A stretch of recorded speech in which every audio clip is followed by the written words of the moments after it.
அல்ஹம்துலில்லாஹ், சுப்ஹானல்லாஹ். இன்ஷா அல்லாஹ் இன்னைக்கு என்னோட செஷனை வந்து நான் ஒரு ஆஹ், நான் வந்து ஒருத்தங்கள்ட்ட பேசிட்டு இருந்தேன் கொஞ்சம் ஒரு லாஸ்ட் வீக். என் ஃப்ரெண்ட் ஒருத்தங்க, அந்த அந்த அந்த பெண்மணி வந்து ஒரு வேறு மதத்தை சார்ந்தவங்க. என் ஃப்ரெண்டு பேசிக்கிட்டு இருக்கும்போது அவங்க சும்மா என் நேம் வச்சு கிண்டல் பண்ணிட்டு இருந்தாங்க. அந்த மாதிரி முகமது முகமதுன்னு, நான் என்னடா முகமதுன்னு பேரை சொல்லிட்டு அப்புறம் வந்து ஐயோ சாமி பேரு தப்பு தெரியாம சொல்லிட்டேன் சாரி அப்படின்னாங்க.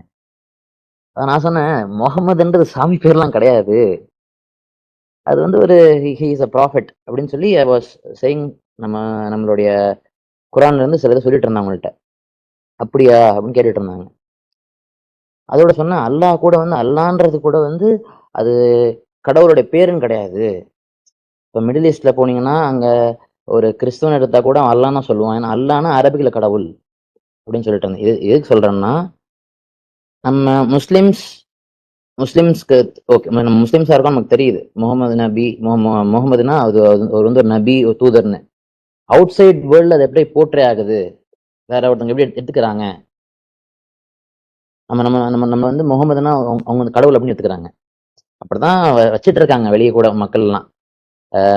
உதாரணத்துக்கு ஒரு ஒரு 5-6 வருஷத்துக்கு முன்னாடி குரான் கிளாஸ்ல, இப்ப அந்த நபர் வந்து இப்போ சப்மிஷன் இருக்கான்னு தெரியல, குரான் கிளாஸ் இருக்கும்போது அவங்க பேசிட்டு இருக்கோம், டிஸ்கஸ் பண்ணும்போது இந்த மாதிரி நீங்க வந்து முகமது நபி பத்தி பேசாதீங்க, எனக்கு கோவம் வருது அப்படின்னாங்க.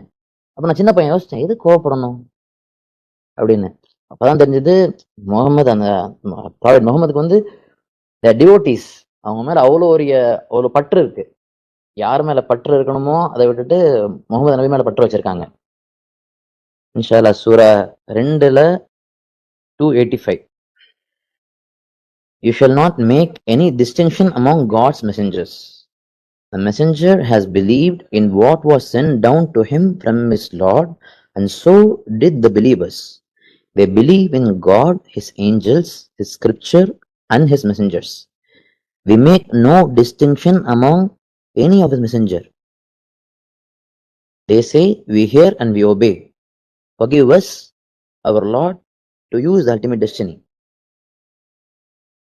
அல்லாஹ் சொல்றாங்க, அல்லாஹ்வுடைய தூதர்கள்ல யாருக்கும் எந்த எந்த ஒரு தனித்துவமும் கிடையாது, பாரபட்சமும் கிடையாது, எல்லாரும் ஒரே மாதிரி தான் அப்படின்னு. சூரா 16 123. Muhammad, a follower of Abraham. Then we inspired you, Muhammad, to follow the religion of Abraham, the monotheist. He never was an idol worshipper. இதோடைய ஃபுட்நோட்டை பார்த்தீங்கன்னா, this informs us that all religious practices which came to us through Abraham were intact in the time of Muhammad. இப்போ நம்ம இந்த Abraham ஏன் சொல்றோம்னா, Abraham is the follower of, is the father of monotheism. அந்த மூணு தெய்வ வழிபாடு, அதுக்கு இஸ்லாம், ஜுடாயிசம், கிறிஸ்டியானிட்டி, இதோடைய துவக்கர்த்தாவே ஆப்ரஹாம் தான். குரான்ல பாத்தீங்கன்னா ஆப்ரஹாம் வந்து அல்லாஹ் சொல்றாங்க அவருடைய நண்பர் அப்படின்றாங்க. அந்த மாதிரி ஒரு கேரக்டர் அவர். அந்த மாதிரி இருக்கும்போது முகமது முகமதை வந்து அவங்க தூக்கி பிடிச்சிட்டு இருக்காங்க எல்லாத்தையும் விட. ஆப்ரஹாம் எடுத்துக்கிட்டீங்கன்னு வச்சுக்கோங்களேன், ஆப்ரஹாமோட ஹிஸ்டரியில பாத்தீங்கன்னா நம்ம வந்து எப்படி பேசணும், இன்னைக்கு ஒரு டாபிக்கே பேச்சை பத்தி தான். இப்படி வாதம் பண்ணணும், வாதமா விவாதமா அப்படின்னு. ஏன்னா அவங்க ஹிஸ்டரியில வந்து அவங்களோட வரலாறுல வந்து அந்த உங்களுக்கு தெரிஞ்சிருக்கும், அவர் கல்லெல்லாம் அவர் சிலையை உடைச்சிருவாரு, கேட்டதுக்கு இந்த பெரிய கல் இருக்கு கேட்டுக்குங்க அப்படின்றவாரு. அதெல்லாம் வந்து எவ்வளவு ஒரு அறிவுத்தனமான பேச்சு அது. அவங்க சொல்றாங்க இதான் என் கடவுள் அப்படின்னு. அவங்க போனதுக்கு அப்புறம் உடைச்சிட்டு அங்க இருக்கு பாருங்க பெரிய பெரிய சிலை கேட்டுக்குங்க. அதுக்கு வேற அது ஒரு லாஜிக்கலான டாக்கு. ஏன்னா வந்து அவங்க அதான் கடவுளா பாக்குறாங்க.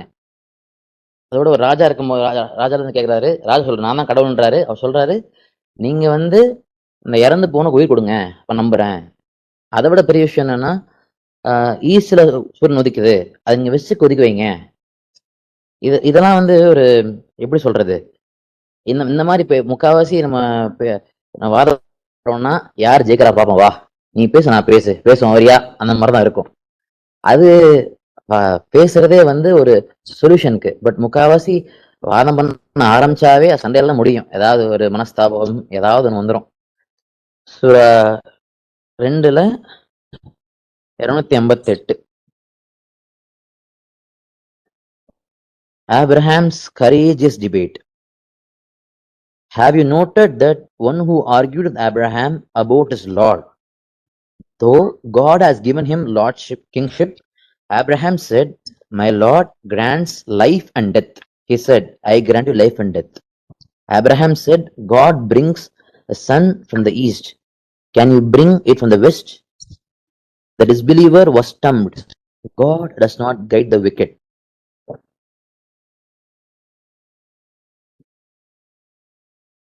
இது என்னன்னா, நம்ம ஒரு ஒரு பேச்சுன்னு இருக்கும்போது ரூடா பேசினா, இப்ப அவர் ஒரு ஒரு ராஜாட்ட பேசுறாரு, சரிங்களா?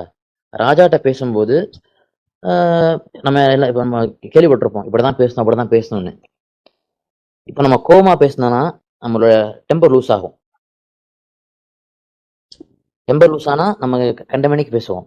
பட் அந்த மாதிரி இல்லாம ஒரு ஒரு லாஜிக்கலான டாக்கிங் இந்த மாதிரி தான் இருக்கணும் அப்படின்னு அல்லாஹ் குரான்ல நமக்கு ஒரு பாத்வே காமிக்கிறாங்க, இந்த மாதிரி பேசணும்னு.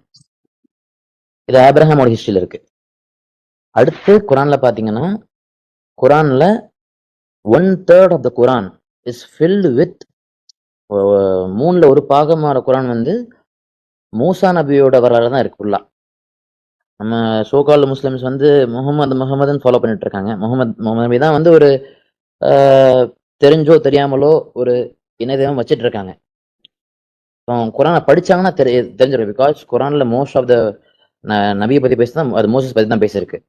மோசஸ் பேச்சு மட்டும் இல்ல, நம்பிக்கையோட ஒரு எக்ஸாம்பிள் மோசஸோடைய தாயார் பிறந்த குழந்தைய நெஞ்சில தூக்கி போடுறது, அது ஒரு எக்ஸாம்பிள் இருக்கு. அடுத்து வளர்ப்பு தாய் பிறனுடைய மனைவி, அவங்க நம்பி அவங்க ஒரு தைரியத்தோட ஒரு எக்ஸாம்பிள் அவங்க. ஏன்னா பிறன் ஒரு கொடுங்கோலன், அவன் கூடயே வச்சு அந்த குழந்தைய வளர்த்துருப்பாங்க. அதுவும் அல்லாஹ் சொல்லுவாங்க, அந்த அந்த நபருக்கு சொர்க்கத்துல இடம் இருக்கு அப்படின்னு.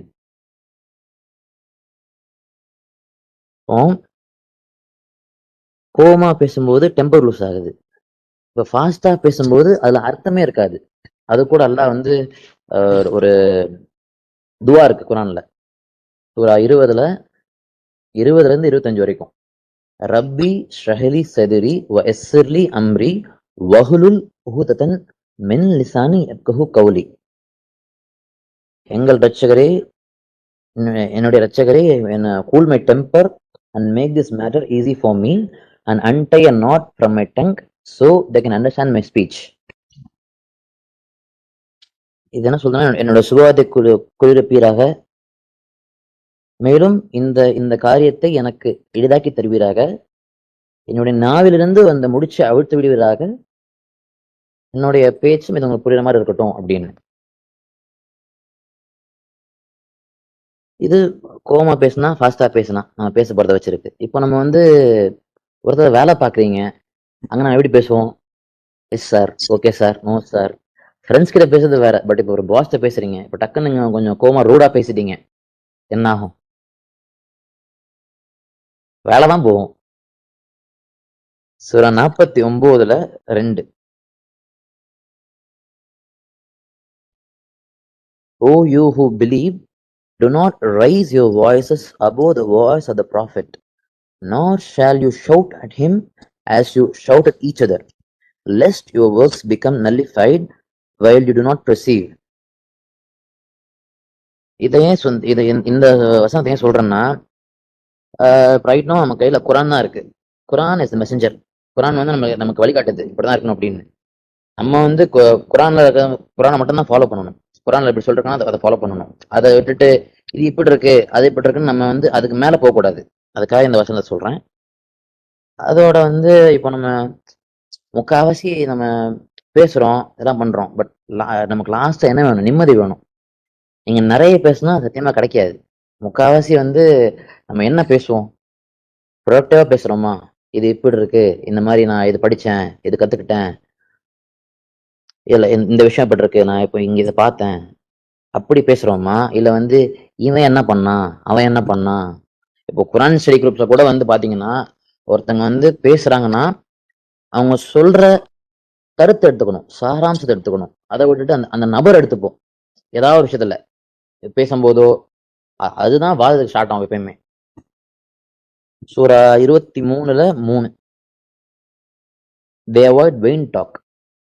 வெயின் டாக்ன்றது வந்து ஒரு இப்போ காசிப் கூட வச்சுக்கோங்களேன். இப்போ நம்ம அன்னைக்கு நான் சொல்லிட்டு இருந்தேன் இசாக் பிரதர் பேச இருக்கும்போது, காசிப் பேசுறதா இருந்தா மக்கள் ஜாலியா பேச ஆரம்பிச்சிருவாங்க. வேற ஏதாவது ஸ்பிரிச்சுவலா பண்ணணும்னா ஒரு மாதிரி இருக்கும் அப்படின்னு சிரிச்சுட்டான். உண்மைதான். அதோட வந்து 28:55 when they came across vain talk, they disregard it and say, "We are responsible for our deeds, and you are responsible for your deeds. Peace be upon you. We do not wish to behave like the ignorant ones." நம்ம ஒரு கருத்தை பேசும்போதோ, இதை எதை எதை பேசும்போதும் சரி, என்ன பேசினாலுமே கடைசியில் அது வந்து ஒரு பேக் பைட்டிங்கா இருக்கட்டும், வெயின் டாக்கா இருக்கட்டும், அந்த மாதிரி தான் வருது. அதுக்கு நம்ம வந்து we have to be very very concise of what we talk. என்ன பேசுறோமோ அதை மட்டும் பேசிட்டு போயிடணும் அப்படின்னு ஒரு ஒரு நினைவூட்டல். அப்புறம் வந்து நம்ம ஹார்ஷா பேசினா என்ன ஆகும்? ஹார்ஷா பேச ஒன்றும் ஆகாது. நம்ம நம்ம நேசிக்கிறவங்க நம்மள்ட்ட போயிடுவாங்க. we speak harshly, we will lose the people we love, and who loves us. நம்ம நேசிக்கிறவங்க நம்மள்ட்ட போயிடுவாங்க, நம்ம நேசிக்கிறவங்க நம்மள்ட்ட போயிடுவாங்க. முக்கால்வாசி எப்படி சொல்லணும்னா, நம்ம பேரண்ட்ஸ் வச்சுக்கோங்களேன். யாரா இருந்தாலுமே சரி, என்னதான் வந்து பேசினாலும் பேரண்ட்ஸ் கிட்ட யாரா இருந்தாலும் மூஞ்சி காமிப்பாங்க, கோவமா பேசுவாங்க. ஏதாவது ஒரு எரிஞ்சு விழுறதோ எதனாலுமே பேரண்ட்ஸ் தான் ஃபர்ஸ்ட் நடக்கும். பிகாஸ் உரிமை இருக்குன்னு பண்ணிடுவோம். அப்புறமா நினைச்சிட்டு இப்ப நானுமே வந்து சீன் சொல்லக்கூடாது, கோவம் பேசக்கூடாது, பட் வந்துடும். அது வந்து human tendency to get anger. But ஆனா அந்த அந்த கோவத்தையோ அந்த ஹார்ஷ்னஸையோ நம்ம வந்து யாரும் பர்ஃபெக்ட் கிடையாது. we have to try to perfect ourselves in these matters. இந்த விஷயங்கள் நம்ம தான் வந்து திருத்திக்கணும். நம்ம வந்து அதை we have to work on it. நம்ம அதை மெயினுமே ஒர்க் பண்ணிட்டே இருக்கணும். என்னதான் ஃப்ரெண்ட்ஸ்கிட்ட பேசினாலுமே நம்ம ஃப்ரெண்ட்ஸ்கிட்ட வந்து எப்படி பேசுவோம்? ஜாலியா பேசுவோம், வார்த்தைகள் வேற மாதிரி வேணா இருக்கலாம், ஆனா பேசுவோம். அது அது ஆப்ஷன்ஸ் கிடையாது. நம்ம ஃப்ரெண்ட் வந்துருவாங்க. பட் யாரா இருந்தாலுமே ஒரு சுருக்கணும் வார்த்தை சொல்லிட்டா குத்தம். நான் தீனா சுட்டப்புண் உள்ளாரும் மாறாதே நாவேனா சுட்டவடு. ஒரு தீ காயம் பட்டா கூட ஆறிடும். பட் வார்த்தை யாரா இருந்தாலுமே சரி, அப்பா பையன், அப்பா அம்மா, அப்பா தம்பி, யாரா இருந்தாலுமே ஒரு வார்த்தை குத்தம். இப்படிதான் குத்தம். அதனால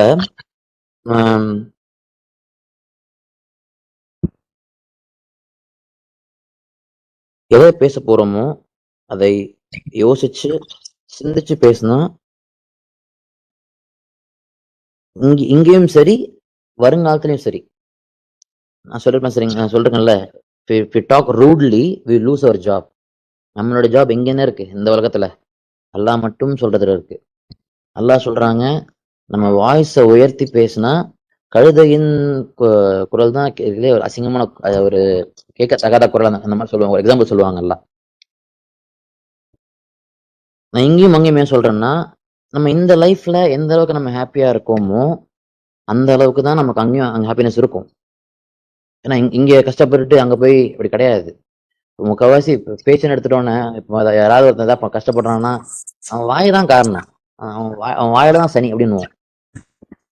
அந்த டாக் தானா வந்துடும். எங்க யாரா இருந்தாலுமே சரி, அவன் வாயை குறைக்க சொல்லுங்க, சரியாயிடுவான். இது வந்து பேச்சுலயும் இருக்கு, நிறைய விஷயங்கள் இருக்கு. இந்த மாதிரி பேசும்போது இன்னொரு விஷயம் வந்து நம்ம நம்ம வந்து எப்படி பேசுறோம் நம்மளை பத்தியே. ஃபர்ஸ்ட் அண்ட் ஃபார்மோஸ்ட் நம்மளை பத்தி நாமளே வந்து ஒரு நம்ம we're in good state, we're in good level, we are a good person. இந்த விஷயம் ஏன் சொல்றேன்னா, நம்ம கேரக்டர் பில்ட் பண்றது வந்து இந்த உலகத்து மட்டும் இல்ல, நம்ம சோலோட கேரக்டர் பில்ட் பண்ணணும். இப்போ இந்த திக்கர் நடந்துச்சு தெரியுமா? இந்த இந்த 27 சண்டே அன்னைக்கு. அதுல அந்த அந்த டாக்ல ஒன்று வந்திருக்கும். என்னன்னா, பெரிய ஆன்மா வந்து அது வந்து நேசிக்குது, சந்தோஷமா இருக்கு. சின்ன ஆன்மா வந்து கோவப்படுது, வெறுப்புல இருக்கு. ஏன்னா நம்ம பேசுற பேச்சு மனிதனோட உடம்பு வந்து 50% to 60% வாட்டர் தான்.